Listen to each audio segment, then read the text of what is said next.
Antimicrobial resistance has emerged as a significant challenge due to indiscriminate use of antibiotics.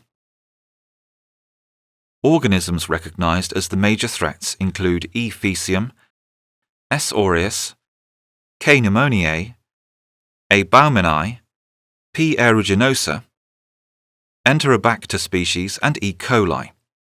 These pathogens are characterized by the ability to rapidly develop and/or acquire resistance mechanisms in response to different antimicrobial agents. A key part of the armory in these pathogens is a series of efflux pumps, which reduce the intracellular concentration of the drugs by pumping them out of the cell. Multidrug-resistant efflux systems are classified into primary or secondary transporters based on their energy source, which is either ATP hydrolysis or energy derived from the electrochemical gradient of the proton motive force across the membrane. The pumps may be single-component transporters or multi-component efflux pumps, comprising of a tripartite complex. Efflux pump inhibitors could potentially provide useful adjunct therapies to be used in conjunction with a number of antibiotic classes. The development of the efflux pump inhibitors that act as competitive and non-competitive adjuvants to reduce resistance has attracted much attention.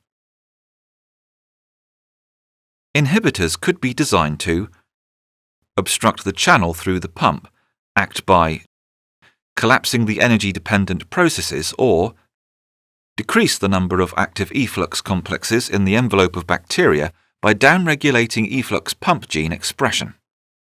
Other approaches include modifying the chemical structure of antibiotics to decrease their binding affinity to the transporter cavities, or using permeabilizers of the bacterial membrane to artificially increase intracellular antibiotic concentration.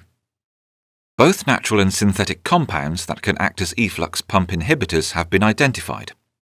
Examples of compounds obtained from plant sources include alkaloids such as reserpine from the roots of Rauwolfia serpentina, catechin galates isolated from green tea extracts. Efflux pump inhibitors derived from synthetic sources include peptidomimetic compounds, quinoline derivatives, etc. Some of these molecules have entered preclinical studies, but none have successfully reached the clinic. This is due to the fact that they are far too toxic at concentrations essential for activity.